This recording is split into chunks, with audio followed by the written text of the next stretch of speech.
Welcome to our Backyard Wildlife program with the Camano Wildlife Habitat Project. We're quite excited. We have done a couple of webinars since we couldn't do our Thursday, Wednesday of the month programs at the Blue Building, and or I guess three, and someone else was doing the Zoom, so we didn't have to learn it. So this is our first night of doing our own Zoom, and Roxy, Scott, and I have been practicing, so hopefully all goes well. So, with our Camano Wildlife Habitat Project, our vision is to create an island in harmony with nature, 1 yard at a time. So I'm going to give you just a little background about the project that the Camano Wildlife Habitat Project that's sponsoring the program. So our goal is that people will go from the before picture with grass and fences and things like that to more like the after picture where you can have a nice landscape, a nice oasis at home, and you're providing the essentials for wildlife, which are food, water, shelter, and places to raise young. So we're a community wildlife habitat because a lot of people are providing food, water, shelter, and places to raise young. So besides that aspect of having a certified wildlife habitat, there's also sustainable gardening practices that you can have, or responsible gardening. So thinking about various things like how long, like when I started the program in 2002, we had grass and now we have none. And we didn't do it all at once. We did it in little segments of our yard. So we've gone from having to mow the lawn to now just having this oasis, which is a green oasis and very nice on a hot summer day. So we've done that by using natives, and that kind of eliminates the need for doing the watering now that they've grown up. And you don't have to be a purist to be a certified wildlife habitat, but as people have kind of done more with the habitat, having the certified habitat kind of makes you feel more responsible for what you're doing in the yard. So there's like phases, and some reducing pesticides and fertilizer use is part of that you don't have to be a purist, but later you might want to get into that. Recycling your plant material, and also what you're doing with your pets. When I started the program, I had 2 elder kitties, and at that point they weren't doing much outside besides lying in sunbeams. And then I lost those 2 little guys, or gals, excuse me. And my new kitties, Moxie and Mindy, they don't go outside. They don't. They just look out the window at chipmunks and butterflies and hummingbirds and get excited, but they're not doing any damage. So I grew into that. And so the whole idea with the certified wildlife habitat is just starting to think a little bit more about sharing our space with the critters. And by conserving and restoring habitat, what we're doing with the Wildlife Project is kind of doing some connection. So I certify my yard, the people around me certify their yard, and then it's kind of restoring corridors. So when later on when I show the map, you can see how Camano has wildlife habitats all throughout the island. So here's the application, and it's a simple application, and it's just a checklist of how you're providing food, water, shelter, place to raise young, and practicing sustainable gardening techniques.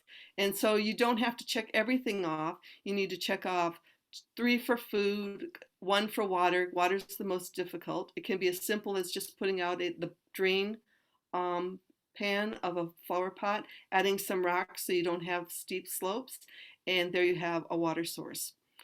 And in your food, shelter, and places to raise young are pretty much the same thing. Your branches and your twigs can all do multiple things for the wildlife, your plants. And so a plant will have nectar, seeds, and it will also be shelter. So the checklist is pretty easy. And on Camano, what we're thinking about is keeping the wildlife habitat rather than having to do a lot of restoration. So if you're new to the island and have different things, it's kind of like, oh, I don't have to rip out those plants. I could just leave them because they're habitat.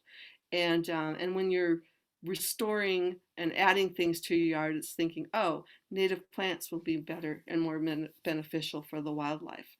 So this application, you can get it from us on our website. And Roxy, if I haven't given it to you for that, I have it for you can, so you can just get it as a PDF. You can also go directly to the National Wildlife Federation and do it online. And I also stock applications at the library.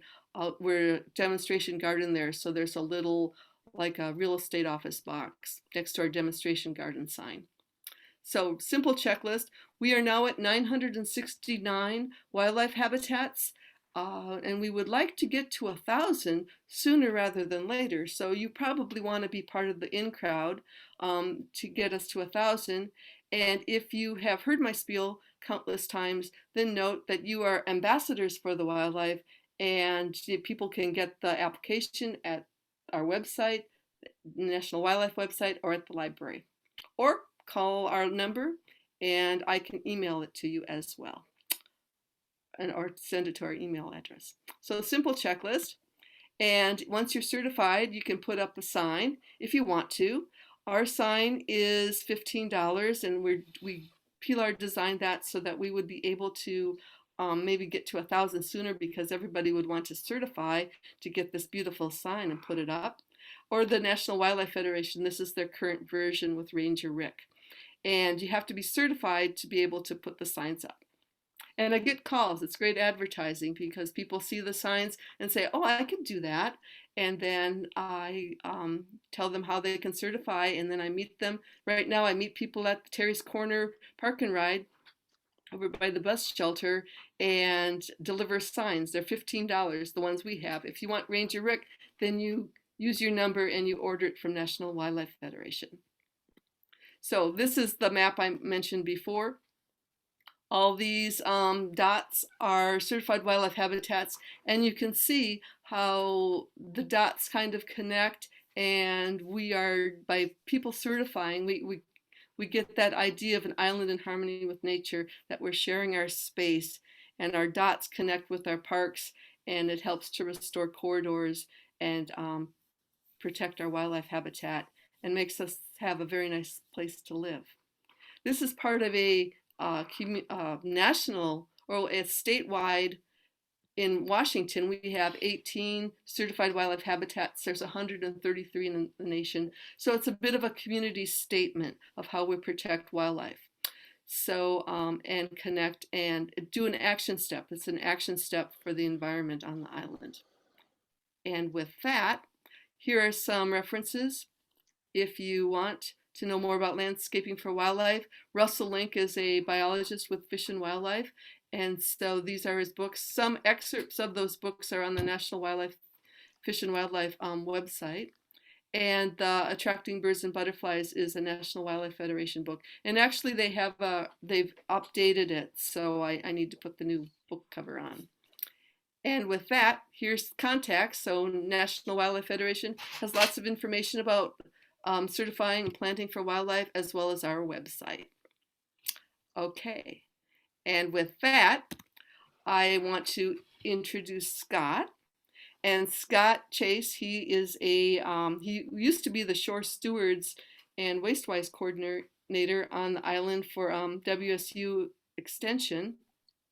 And now he is involved, he's retired, but he's involved with still a lot of things. He works with the Shore Stewards and the Cama Foundation, or what do they say, Cama Beach Foundation? Cama Beach Foundation, yeah. Yeah, and with us, he's done countless programs for us. He received the Snohomish Conservation District's Lifetime Achievement Award for all the stuff he used to do, and he is not slacking off at all to continue on helping with different things on the island and beyond to help the environment. So I will leave my screen here, and Scott can start his program. So this is Scott Chase. Thank you. Let me see. I need to. Yeah, you have to. Here, there. All right. Let me see here. As was mentioned, this is our first time of doing this. So let me see. Oh, and I'm not getting what I need to see.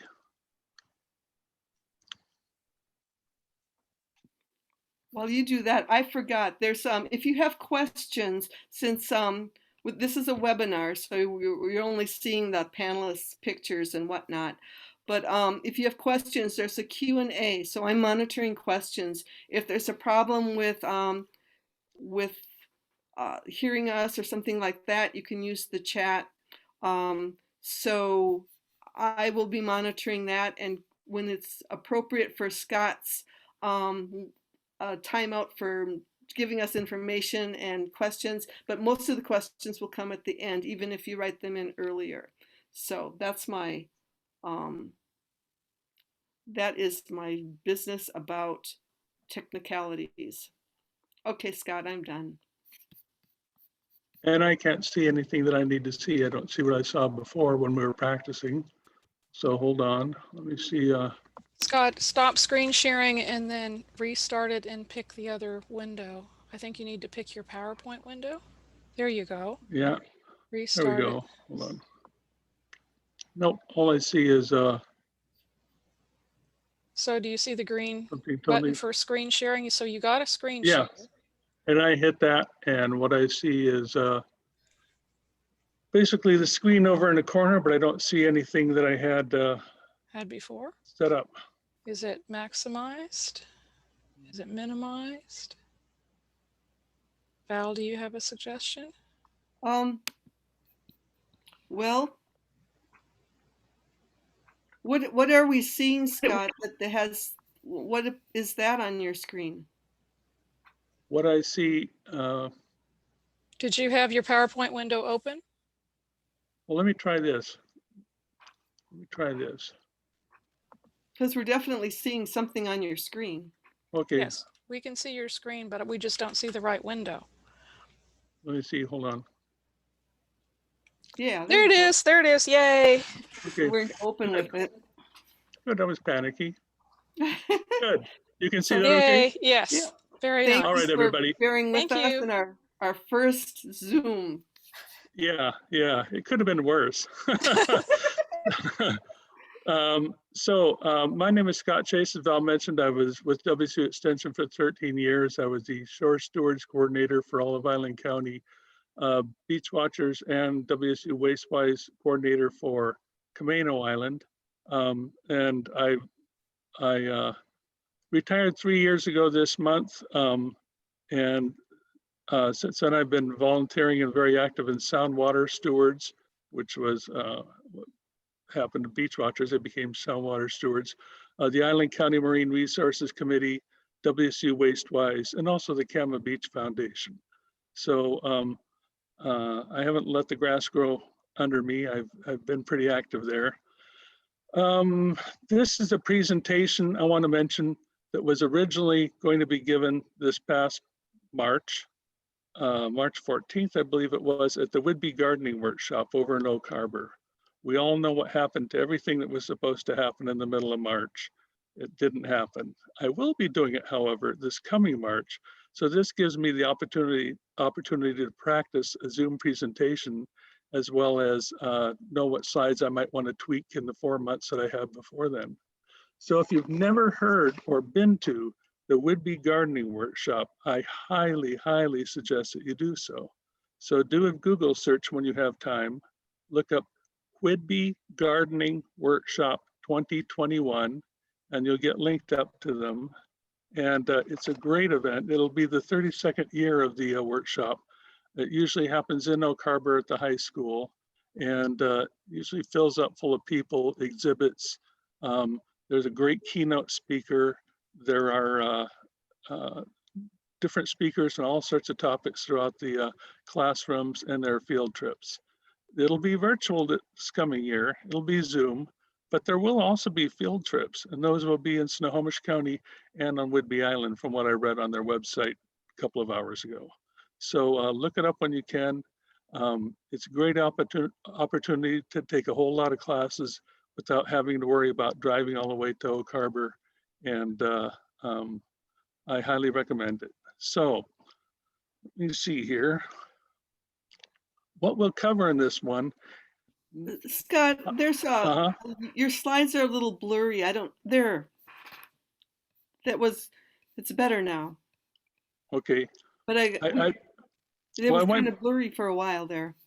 okay, well, that might have to do with the fact, folks, that I'm on the south end of Camano and we have pretty bad Wi-Fi reception.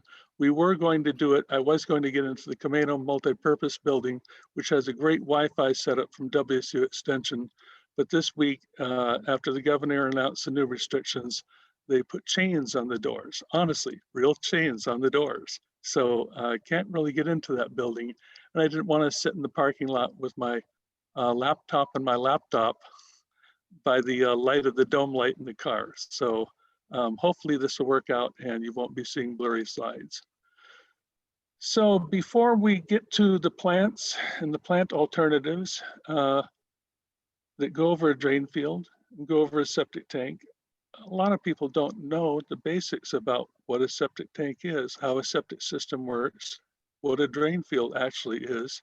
And I'm going to go over some of that so that you'll know why you are planting certain plants over your drain field. When I first was contacted last year by the Would-Be Gardening Workshop regarding doing a class on this topic, my first thought was I'll have one slide and it'll say grass. That's all it would say. But there are actually a whole lot of alternatives to grass and a whole lot of reasons for selecting them. And at the very end, there'll be the opportunity for you to ask questions via what the question and answer button there. And I also have my email address, which you can email me. And I do want to say that when you got your invitation, you had a link to a handout. And that handout, if it were a class, it would be on the table, the student's desk right by the entry door.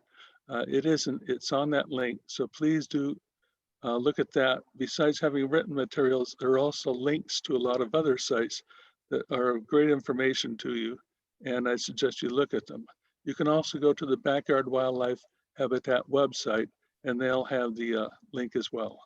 So a lot of your questions will be answered there, both those that you'll have now and 2 hours from now. So one of the things we're looking at as far as the reason to be doing this class is to protect your septic system and to keep it from being damaged or just going kaput altogether. So what we look at, the basics of the septic system, the reason you have one is to collect, pre-treat, and disperse the wastewater for final treatment in the soil. It destroys the dangerous viruses. We know about viruses and bacteria to protect our water resources, to protect public health, natural environment, and hazardous material found in sewage. So what you have here is a picture of a house or a cartoon of a house. And you see that, you see the people in there, and you see them in their kitchen, and next to the kitchen is the bathroom, and next to the bathroom is the laundry room. And those are all the areas where we end up disposing of wastewater. In this example here, it shows the water coming into the house from either the groundwater or a drinking water well. Most of us, I think, get ours through either our own system or through a community system. But all of us here on Camano Island get ours from an aquifer. It goes up through the system into the different, the toilet, the sink, the laundry, and what's left, the wastewater goes into the septic tank. From the septic tank, it goes to the drain field, and from the drain field down through the soil into the groundwater.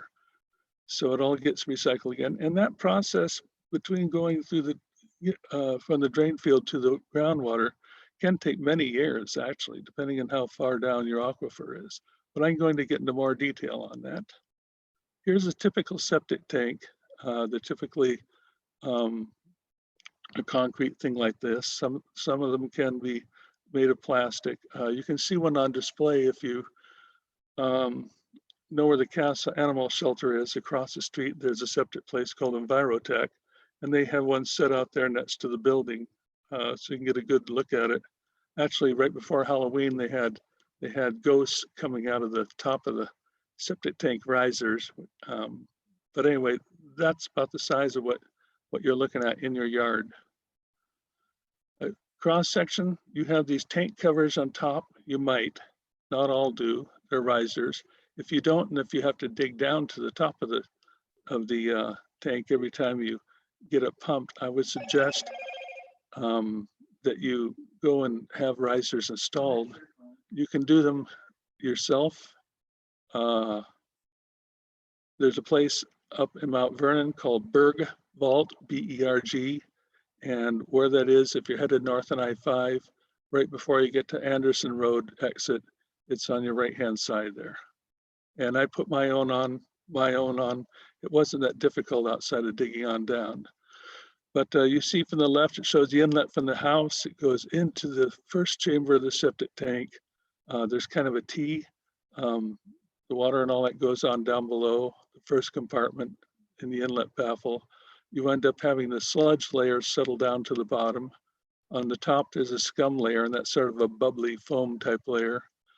As that fills up, it goes on through right in the middle there. You see a couple of pipes. It goes on through the one into the other. That's a secondary treatment chamber, second compartment. And that's mostly a liquid layer, although you have sludge that settles down at the bottom. It goes on up into another T, and that T might be an outlet baffle by itself, or you could also have a filter installed. I'll have a picture of that later. And that goes out to the drain field. So about 75% of the waste is digested in the tank itself. And then that's a primary treatment before settling and digestion. So the filter I mentioned, you see some there at the bottom. You can also get those at Berg Vault, but there are a number of other sources around the area where you can pick those up. And if you look at the picture on the right, down below, there's a picture of a inlet cover.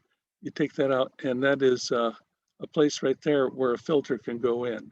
And you can install that yourself. You just open up the tank and shove the filter in. Or what you can do is that next time you have your tank pumped, depending on whether you're in a 1 year or a 3 year cycle or whatever, the person doing the pumping, they can also install a filter for you. They're pretty affordable. You're supposed to clean them about once every 6 months. I haven't cleaned mine for a couple of years. I got to do that this week. So, but it's recommended. So besides a gravity tank chamber, like I showed, this is also another type of septic system you have where you have a pump. And as you can see, it's a different type of system. I'm not going to go into the details of it, but you do have an alarm. You do have, it's more complex than just a straight gravity one. You have a distribution box, whatever type of system you have, whether it's a pump one or a gravity one, and that takes the wastewater from the house, and it channels it off in different directions to the different lines that are in your drain field. There's an example of the drain field in the upper right-hand corner, distribution box in the lower pictures there. So basics of a drain field, you can see right there, there's where the wastewater goes into the distribution box, and you can see the different pipes laid out on the drain field. And that's pretty much what it looks like. Those lines right there, they're usually made of PVC plastic with holes, and they can be as close to the surface as 6 inches. So I want to be talking about that. Usually they're a little bit deeper, but they're not that deep. So here's a picture of a typical drain field during installation. There are trenches there that are filled with gravel, and then the pipes are on top of the gravel, you see. And then they'll be putting a filter fabric, similar to that like you have for a garden fabric, on top of that, and then that'll be covered with soil. And when that's all leveled off, that's what you'll be planting on. So why is the soil that you have so important? It physically removes the pollutants, traps them in the soil pores.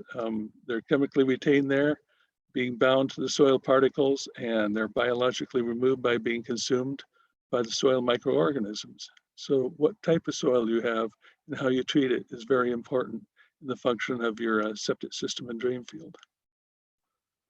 So the location of your drain field depends on the soil, what kind you have. When you bought the house or your property, you probably heard, oh, well, does it perk? When we bought our property 20 some years ago, I heard that. Does it perk? I didn't really know what I was asking, but that is something to know about how well your soil will accept or drain the pollutants. So you have your topography, you have your slopes on the property, the drainage, you have setbacks. It has to be a certain distance from the well, certain distance from buildings, certain distance from surface water if you happen to have a stream or a pond. And reserve area, you have to have 100% reserve area. What that means is if your septic system goes bad, can't be repaired, you need to install a new septic system, you have to have an area that's equivalent to 100% of the size of your existing drain field. And that's one reason to protect the other areas outside of the drain field in case you need to use them in the future. So where is your drain field located? If you don't know where it's located, there's something that you can get. You might already have it called an as-built. And that's a drawing that records where your drain field is located. You can get that from Island County Public Health. They've been on file since 1953. You can't get them if your system was installed without permits. So if it was before 1953, they possibly don't have it. If it was installed without permits, they likely don't have it. And that's a good thing to find out before you buy a property, is whether it was done permitted. They're not always accurate because sometimes the person that installed it draws it out on a piece of paper over a beer afterwards on the table, and doing some of that from memory. So it's not always completely accurate, and you should verify the locations as much as you can. This is an example right here of a as-built drawing. If you look over on the left-hand side, you have a drawing showing the house, the driveway, etc. And then you see over that, you see a picture of the distribution box and septic tank. And then further up on the thing, you see an example of where the drain field is. And there are comments here and there on the sheet and markings as to how far away it is. So hopefully you'd be able to find out where it is. If you do end up having problems and have to have an expert come in and take care of any of the problems, like lines that are clogged or anything like that, there are things that they can put into the lines in the system that go on through and locate where the actual drain pipe lines are located. Here's one example of a cross section of a drain field trench to give you an idea. You see the ground surface up above on the left-hand drawing, the clean gravel, the pipe in the middle, and the distance of separation between the groundwater restrictive layer. Original soil, it can't be fill that's brought in. You have to always use the soil that was original there for forever. And the groundwater restrictive layer that you see down below, that can be hundreds of feet down. It depends on where your aquifer is located. On the right-hand side, you see more pictures, what we talked about, but that gives you a good idea of some of the layers there and what they look like. And the more aerated the soil is, the more it helps out the soil microbes in doing their duty. Here's another drawing showing a conventional gravity and pressure systems mound and sand filter. It shows a septic tank. Off to the right shows a leach field, a drain field, groundwater down below. There are also things called mound systems, and mound systems are used in situations where the soil just isn't good enough to put in a regular septic system. You can't have a gravity system or a pump system. And these are used, you'll see them here and there around the island or islands. There's a minimum of 12 inches of permeable soil required in a large area. If you go to the Second Chance thrift store there at the head of the island, and you go park in the back parking lot, they have a large mound system right behind there. Another place you can see it is across the street from across the main highway, I should say, from the transfer station here on Camano. There's a great big huge mound system that you can see. There are also sound filter systems, which are often used in places like along the waterfront, where it can end up getting flooded from time to time, or you have a really high water table. There are all sorts of different systems like that, and I'm not going to go through those. Just want to mention that they all have their peculiarities. So what should and should not go into your septic system? It says baby white spot, says flushable. This $5,000 bill for septic repairs indicate that was a lie. It is a lie. The only thing that you can put into your, or should put into your septic system is pee, poo, and paper. And by paper, I just mean toilet paper. It can be one layer, it can be 2 layers.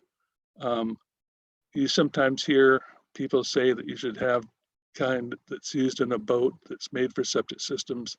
No, you can just use regular old Scott paper or any other kind of normal paper you found in the shelves. If you can find them this week.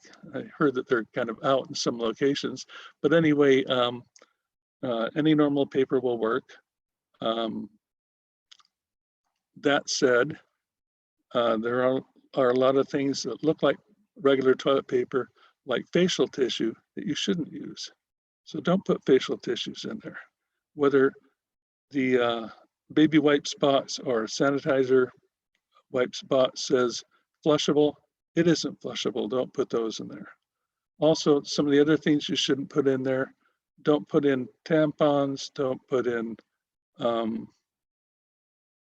any variety of things that you might have around that you might throw in there. There's one instance I heard where a woman had her pipes all clogged up, and when they dug it up, every single hole was filled with a cigarette butt, because she would throw her cigarette butts into the toilet and flush them on down.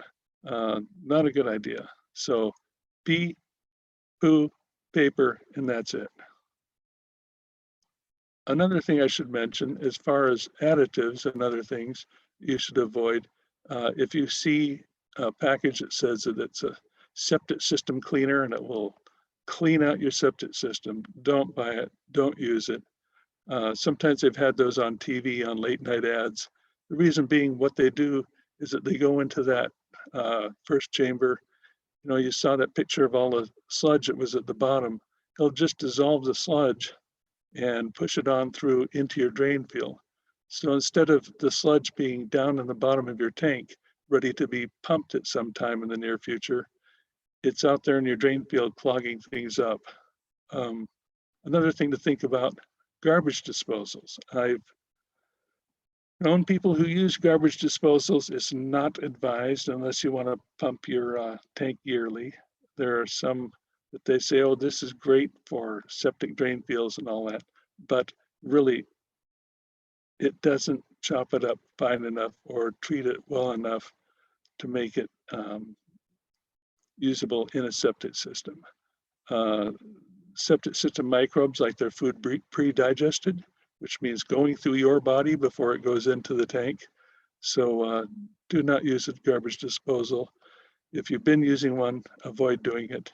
Also avoid doing some things that a lot of us practice, like if you're painting the inside of the house or outside of the house with latex paint, or actually any kind of paint, don't clean them out in your utility sink, because that's just a layer of rubber that goes down into the septic tank and will eventually clog things up.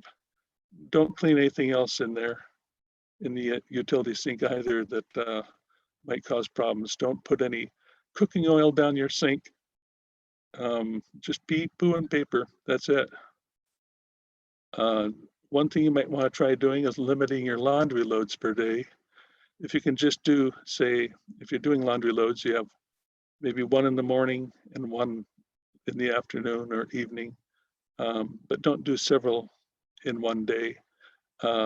Same thing as far as having a bath. You know, don't use quite a few. If you have teenagers in the house, try to keep them from doing half-hour showers.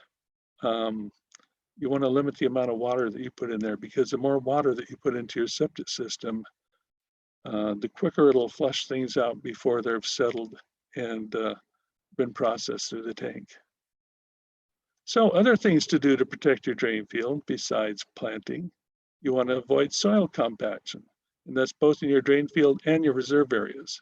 So do not put large piles of firewood on top of your drain field area. You want to avoid having any livestock, cattle, horses, anything like that walking on top of it. Do not put a great big above ground pool on there, because the pool not only compacts the soil and provides weight, but it doesn't allow the soil to breathe. So it's not able to do its thing and treat the microbes. Avoid putting a deck or patio on top of the drain field. No kiddie structures like that, and no fire pits. One problem with having a fire pit, besides just compacting the soil and not allowing it to breathe, is that the heat for the fire can melt the pipes that are down below.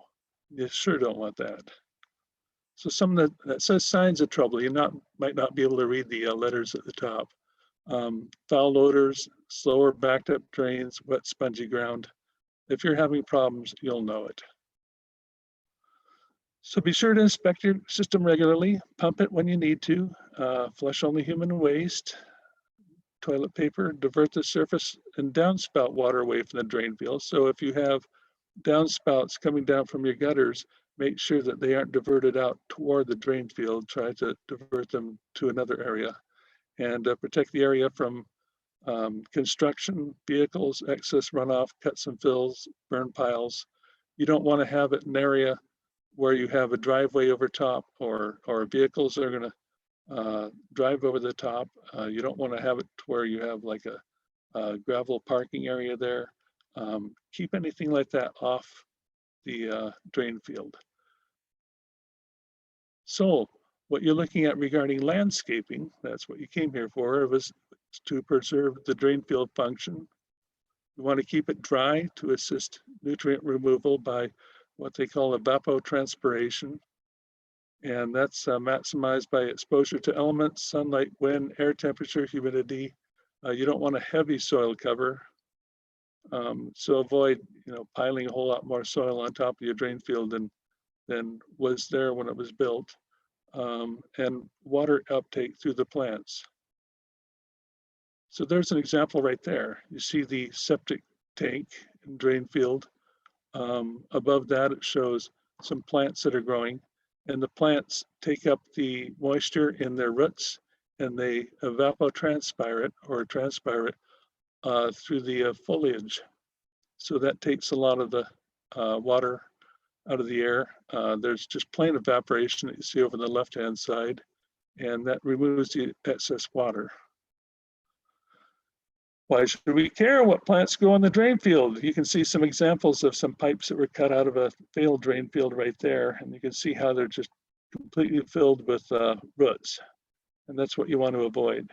So which plants, as I mentioned before, my first thought about doing this topic was just have a picture of grass and sit there for 45 minutes, but it does shed some rainwater. People always think that grass is a pervious surface, but actually it's an impervious surface. And one good example of that is go out, walk on a golf course on a real rainy day. You'll see a lot of water not perking down through the grass there. It grows most of the year. It provides structure to the soil. You don't have to do too much around here. As we all know, we let our grass die in the summer and it comes back in the fall. So the plants that you're looking for, ones that are shallow rooted, that's one of the most important things to look for. Native plants, where they don't require any extra water. These are the ones that have been there for millennia. You want to avoid water seeking plants like willows and poplars and cedars, where the roots will come go long lengths through the soil to find out where the water is, and that could be in your pipes there. You want to make sure the plants are easy to maintain, that you don't have a lot of materials dropping onto the grass or whatever surface that you have there. And take a look at the handout list. that I mentioned that has a lot of examples and a lot of links. So in doing that, you want to make sure that you don't put any plastic or heavy fabric material over the drain field. You can use regular weed fabric, the stuff that you buy in rolls there. That's okay. But you want to make sure that brush and plants are trimmed back.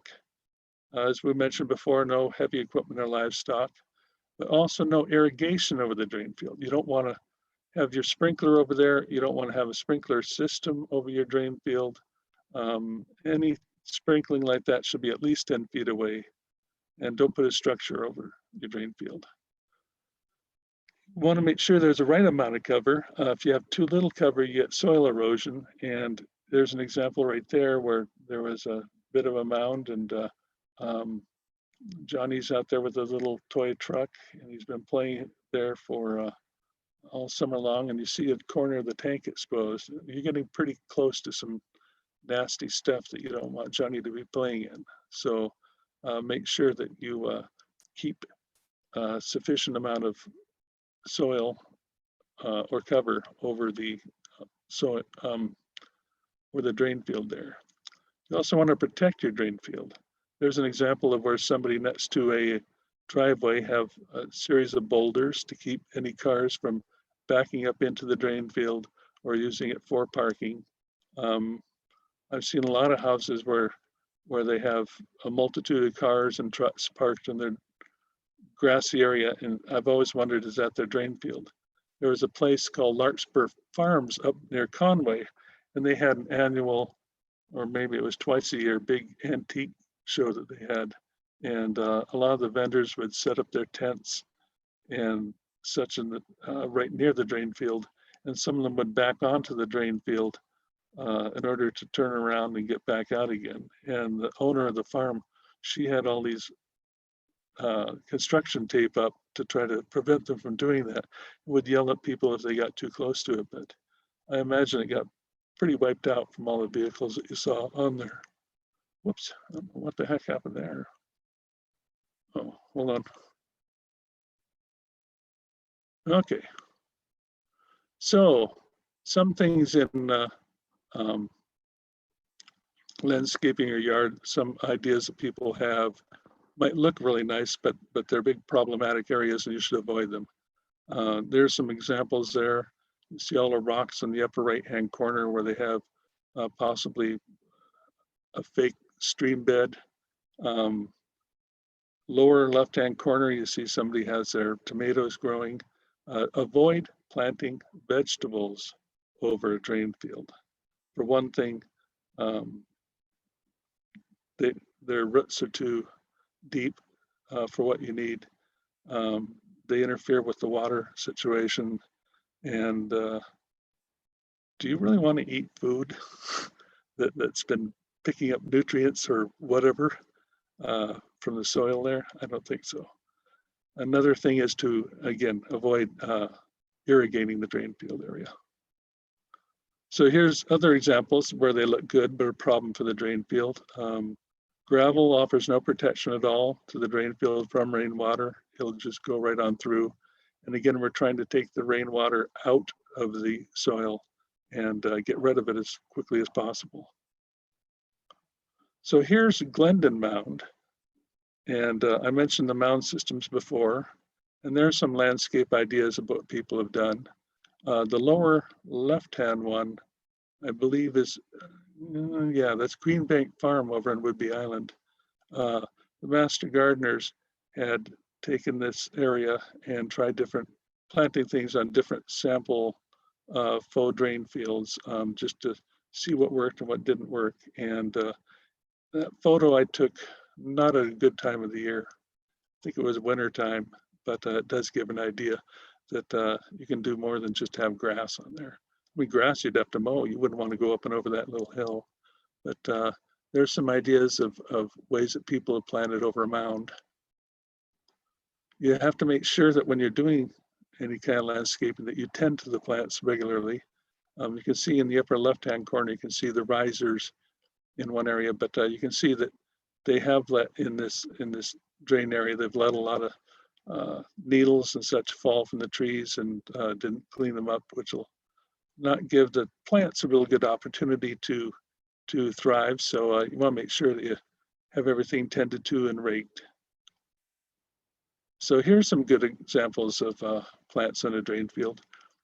You do have grass in the lower middle corner, but you also have a variety of different meadow plants that you see here and there.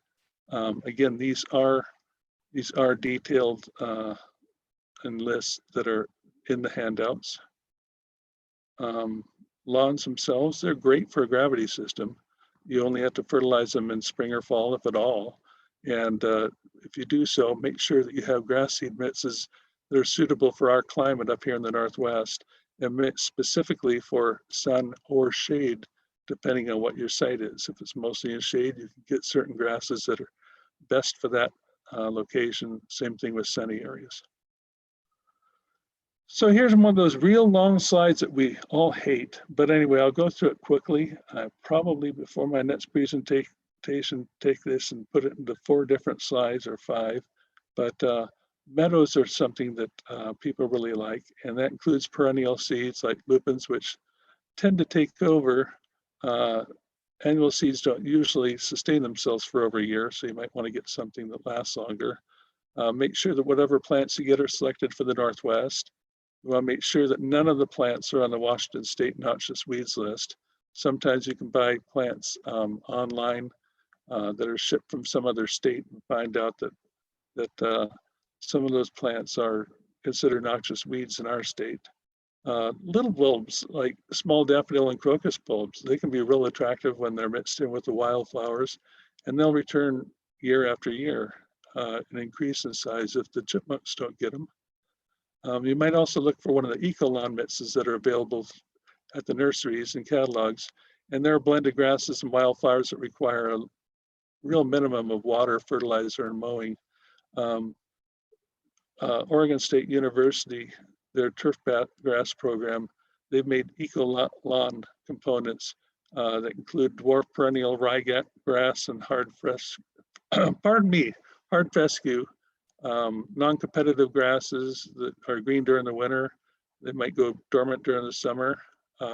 Yarrow, which is drought tolerant. Clover, which fixes nitrogen, is drought tolerant, green in summer. And some mixes include other flowering broadleaf plants like microclover, English daisy, Roman chamomile, or lycium. And those are really pretty. Nice little meadow, shallow rooted, very attractive, but they do their duty to protect your drain field. So here are some examples that you'll find in the handouts. And I've got them divided up into different areas. Deep shade, if you have an area that's all shady. Carpet bugle is a really pretty evergreen ground cover that you can put on there as a lawn substitute. And especially good where you have a problem growing a nice stand of grass. Japanese spurge is another one. It's a nice ground cover for shady areas. It spreads nicely on its own and isn't a threat to the surrounding vegetation.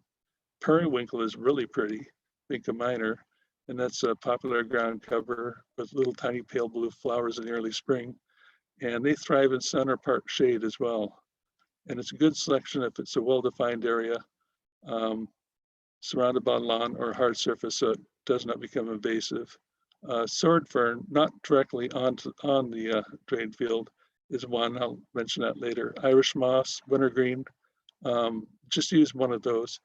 And I might mention that I know that a few of you are thinking right now, or will think on some of these slides, I planted that and it just escaped and went everywhere. Well, that does happen with some plants, so plant accordingly.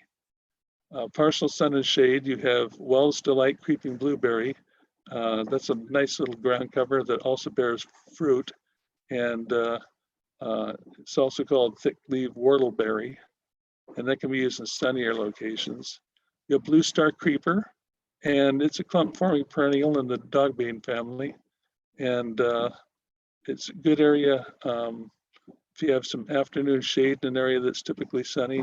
That's a nice one. It likes sandy, well-drained soils in full sun. And you have creeping rubus or crinkle leaf creeper. And that's a nice ground cover for slopes.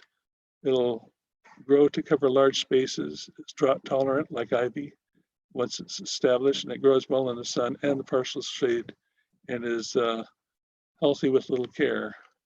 Then full sun, you have Kinnikinnick, which I know some people say this one can escape and go everywhere, and it can.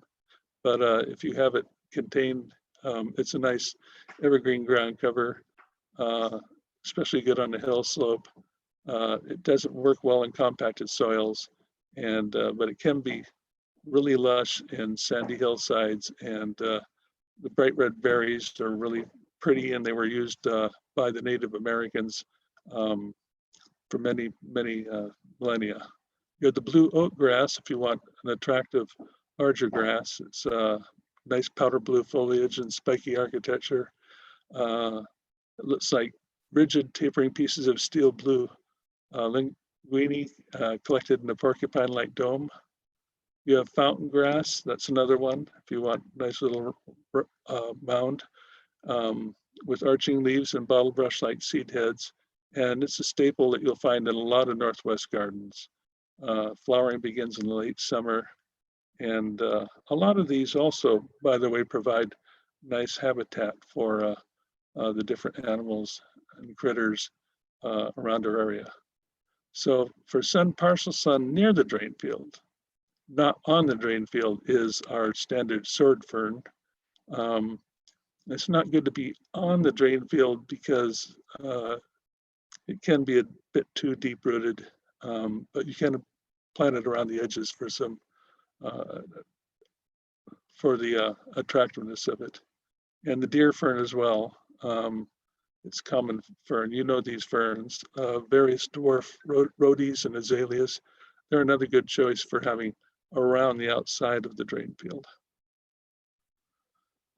So another thing to look at is the system components you have. Sometimes the things that you plant will hide some of those, and sometimes they won't. So we have some ideas as well on what to do to hide some of those, so you don't have to look at these green risers and white PVC pipes sticking out of the ground all over the place.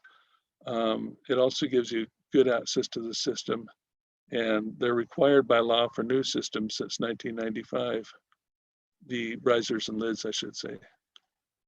So there's some examples of some of the components you have. You have a monitoring port in the field. You have the typical green tank riser covers. You have the distribution box and a pump tank. These are all in your yard, and they can all look kind of ugly. So what can you do to hide them? There are riser lids that you can buy. If it's over the septic tank itself, you don't have to worry about the gravel there because you don't have soil you have to worry about there as far as protecting the soil and letting it evaporate. That's just concrete down below. But these landscape lids you can pop on top there, and it makes a nice attractive little stepping stone type look. There are also these fake rocks that you can put over there. And the first time I saw one of those actually used was when hiding some of the glue balls for the glass ball thing this last, was it February, March, something like that. Anyway, I guess it was after COVID started. But anyway, over by Kama Beach, there's a trail that goes to Cranberry Lake. And if you go straight toward the lake on that trail, very quickly after you leave the road, there's a left-hand turn you can make on a little trail there. And that's where the septic system is located for the Kama Beach Park. And you'll see some of these fake rocks around on top of the system components there. They don't weigh much. They don't cause any problems at all. You can find a lot of things like that. If you go online and look them up, you'll be able to find places that supply them in the area. There's another example, upper left corner of one of those fake rocks. A bird bath, you can put something like that on top of one of the riser covers. And again, you have your something to take care of the habitat, provide water. Upper right-hand corner, you see a little wishing well.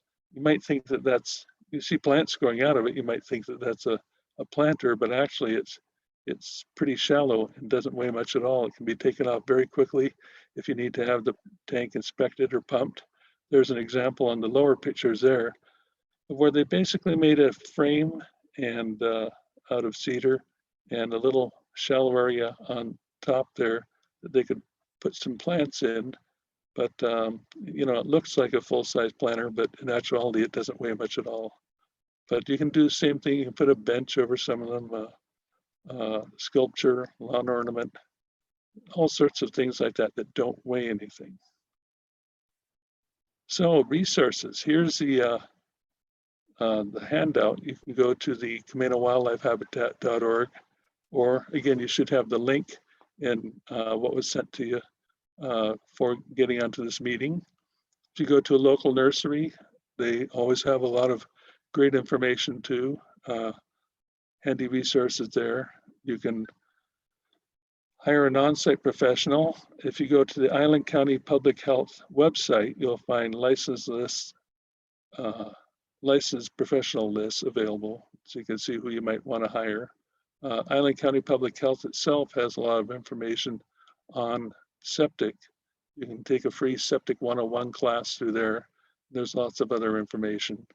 There are always plant sales going around, but with COVID, we have a lot of changes going on as far as ways to obtain the plants after you buy them.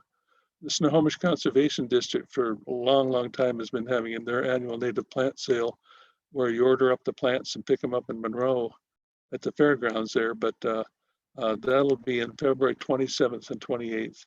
And you can pre-order and pick them up. It's a drive-through type pickup situation. They did that this year too. And the orders start in January. And that at the very bottom is something that you should also find in your handouts. So I'm not going to go over this slide, but the Island County Marine Resources Committee, they have a mini grant program for their shore-friendly program, and that's for people that live, shoreline property owners, and only shoreline property owners. If you're in a situation where you're getting rid of your bulkheads or getting rid of what they call hardening, hard structures like that on the beach, and your drain field is and septic system are, say, between your house and the beach, and you want to relocate it, they have a mini grant program to where you can get up to $1,000 to help you with hiring a consultant. They're doing the work. But the full information, it's a really long link at the very bottom there. I'm not going to expect you to write it down. Just do a Google search for shore-friendly mini grant program for shoreline property owners, and it'll pop up as a first choice. So, conclusion. If you do the proper landscape, it won't only beautify the system, but also maximize its treatment of wastewater. You can disguise the system components in a way that won't hinder the function or access. You can be as creative as you want within guidelines. And if you don't want to do it yourself, you can always contact a professional. There's an example of the website they have that Island County has for the on-site sewage septic systems. And on the left-hand side, you can see they have videos and they have homeowner support, financial assistance, and a number of other things. So our county does really help as much as they can in assisting you in learning more about your septic system, taking care of it. They have homeowner septic education training classes linked in the lower left-hand corner. So do visit the site and you'll see what they have to offer. So if you take care of your septic system, rest easy and know that you're protecting the public health, the environment, and your pocketbook. So the presentation is finished. My email address is in the lower left-hand corner. If there are any questions, please type them out and they'll be read to me or given to me, and I'll try to answer them as best as I can. Thank you for coming. Happy Thanksgiving. Okay, thanks, Scott. Everybody needs to do this as a Camano 101, know how to live on the island. There were some questions that were at the beginning, and I'll ask those.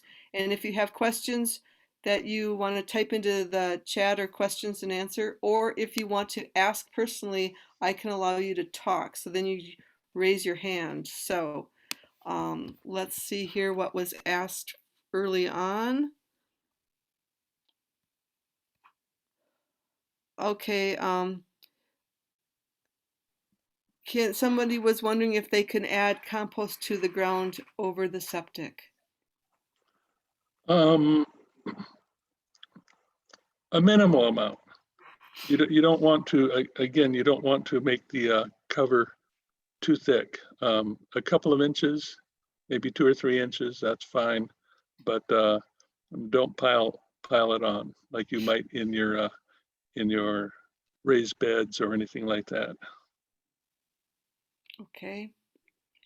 And then somebody wants to know what you said about products like RidX, to go over that again. Okay, yeah, additives like that don't do you any good. They just take away your money. I know that they charge a whole lot of money. They tell people that they'll dissolve your whatever's in your septic system and make it so you don't have to have it pumped. In actuality, it doesn't do that at all. It does dissolve everything, but it dissolves the things that are supposed to be pumped out, the solids. It breaks them up into little tiny pieces. It pumps them, well, it doesn't pump them, but they end up in your drain field and can end up filling up the holes in your plastic drain pipes. So avoid doing that. Other things to avoid doing is that there are a lot of old tales that people have about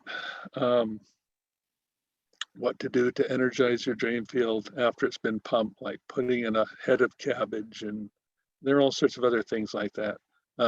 After you've had your tank pumped and it's empty, you don't need to reactivate it. Your normal constitution and your poo will end up providing enough of the microbes and such to get it charged on up.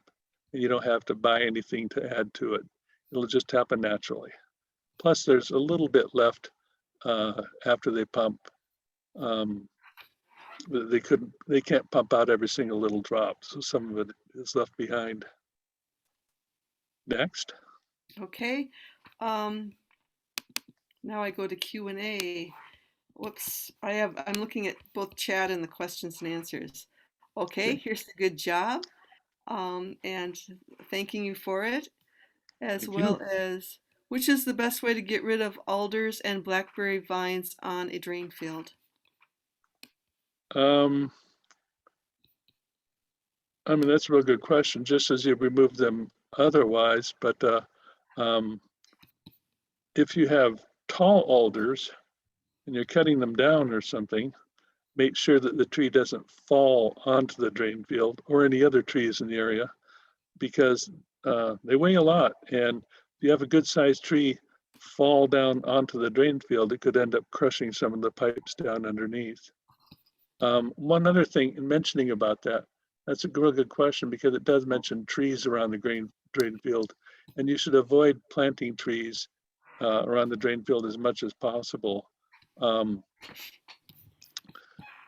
rule of thumb is the distance from the drain field should be equivalent to the height of the tree. Well, that doesn't always work around here where we have Douglas firs that can be 300 feet tall. But you should avoid planting anything new that happens to be near that. As far as blackberries, I would suggest just cutting them and keeping cutting them. Eventually they'll give up and die. But that'll avoid pulling up any clumps of soil down below that might be surrounding the pipes or attached to the pipes. Next. Okay, let me look. I tried to put our wildlife sign up, and then I realized I can't use my pointer to look at questions. Okay, so back to the chat. Okay, any other questions, or if you want to ask, I can let you, I can unmute people if you want to raise your hand, and you can ask that way. And I can't see any of you, so that's fine. So, or here, I've got some more questions coming here. There are apple trees close to the edge of my drain field. Should I remove them? They'll continue to grow in height, and the roots will continue to spread. That's a good question where you should actually, hire a professional or ask a professional and find out what they have to say. I don't want to give you the wrong advice. And somebody had just sent something that popped up on the screen saying that they missed where they can get the handouts. When you got the invitation to click onto the meeting today, there's a link to that. And you can also find a link to the handouts on the Camano Wildlife Habitat website. And there's also, if you go to our website, camanowildlifehabitat.org, we have a native plant list.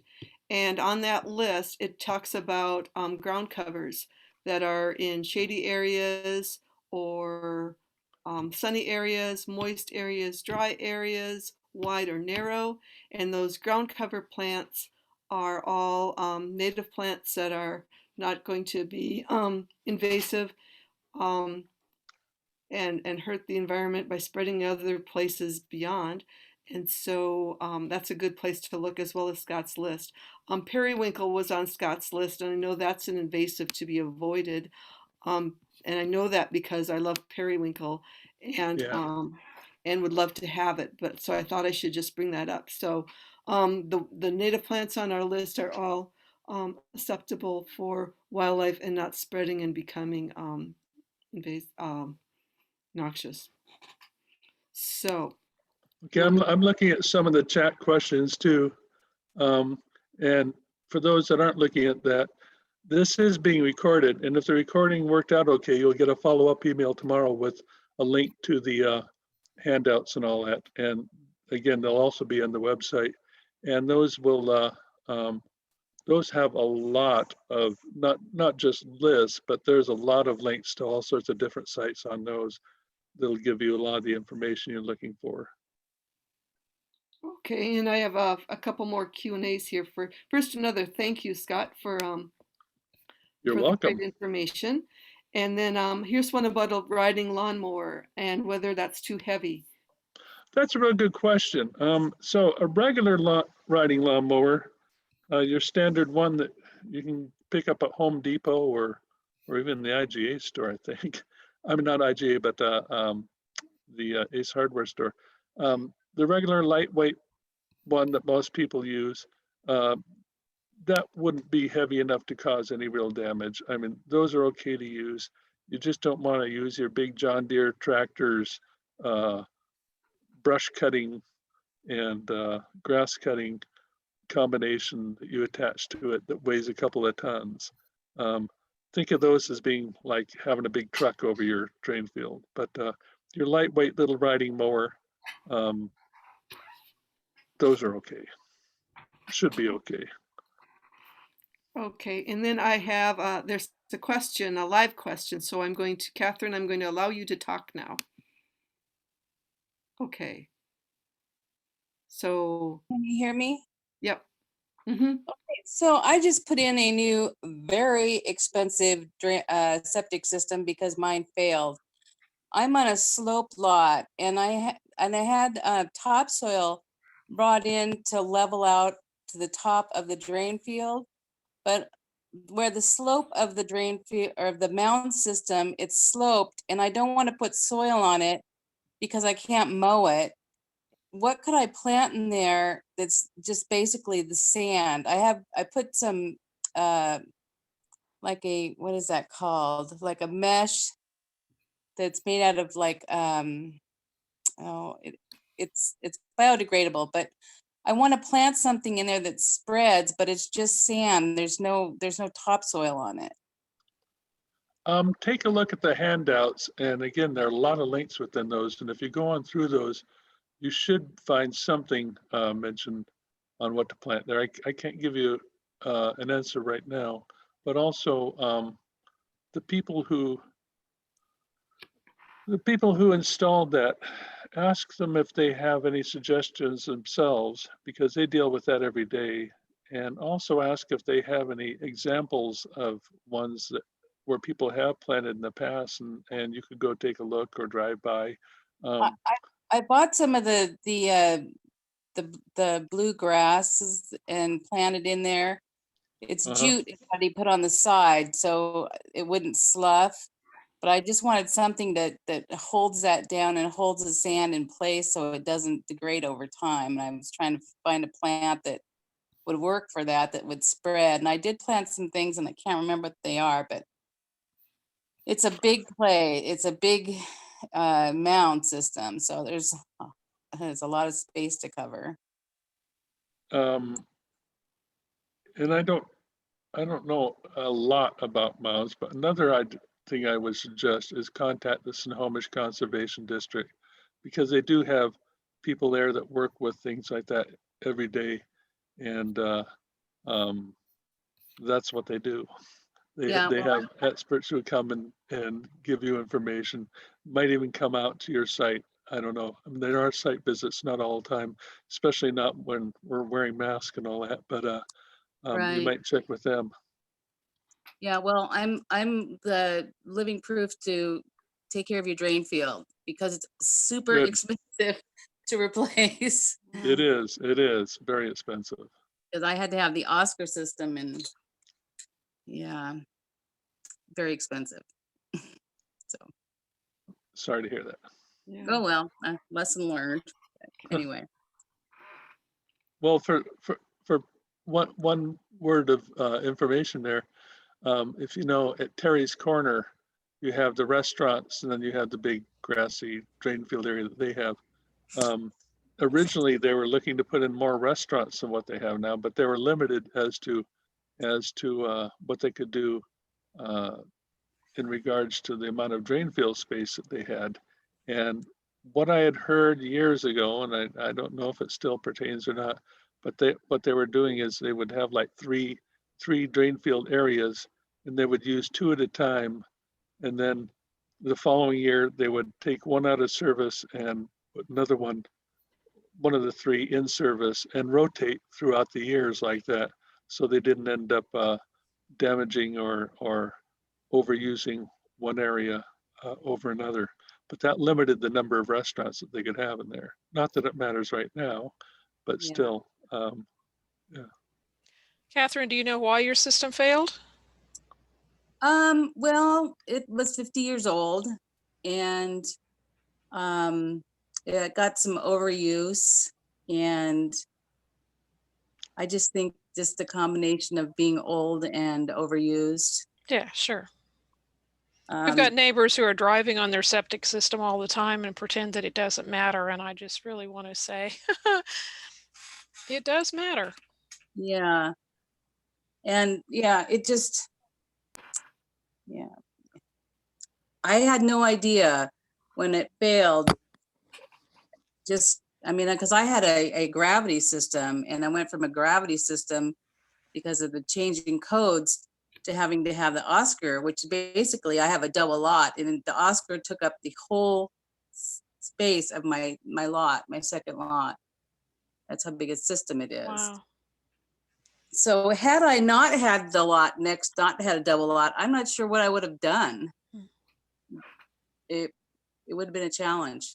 So yeah, a lot of situations you'll see around not just the islands, but also probably everywhere, when people don't have a large enough area in the first place, or don't have a sufficient backup area, they end up having to buy a lot next door, or up the hill, or across the street, or something like that. And you'll see that around occasionally on Camano. You'll see some empty areas or grassy areas.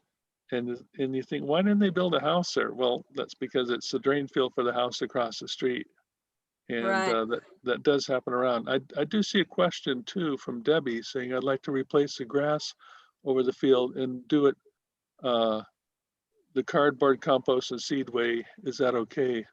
I would say that cardboard, that method of killing what's down underneath there, it decomposes quick enough. I mean, if you can put things like fabric cloth over it, that doesn't really decompose. I mean, that does its job, but lets it aerate. But cardboard usually will decompose, within months, so it should be okay. But again, I wouldn't put much more than a couple of inches of compost or soil on top of that, depending on how much is already underneath it. So if the soil is pretty deep in the first place, that could be a difficulty.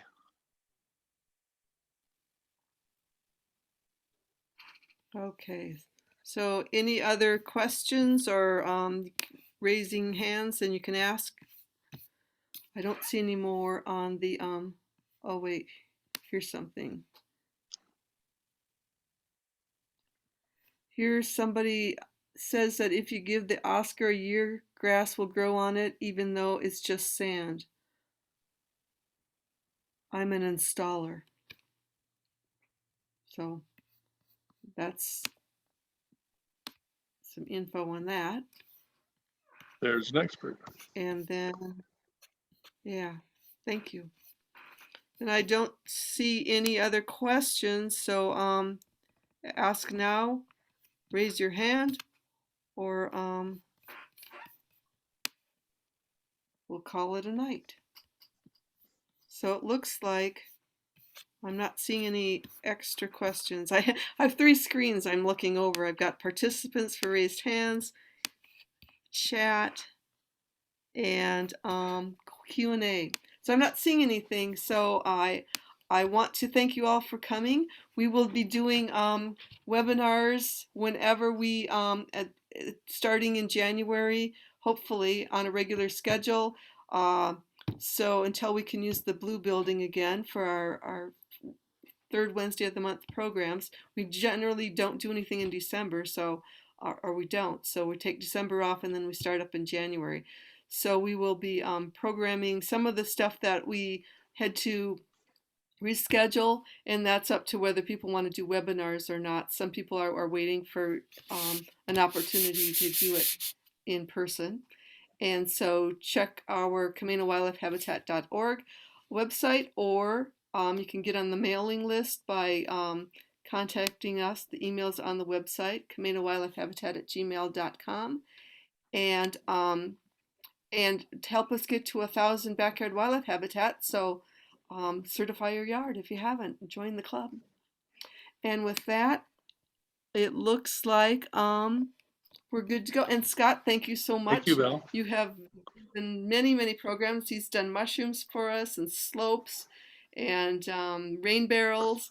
So a wealth of information. And we thank you for continuing on with your volunteering all the time. Well, thank you. Now I have experience and know what I can improve for the would-be gardening workshop presentation.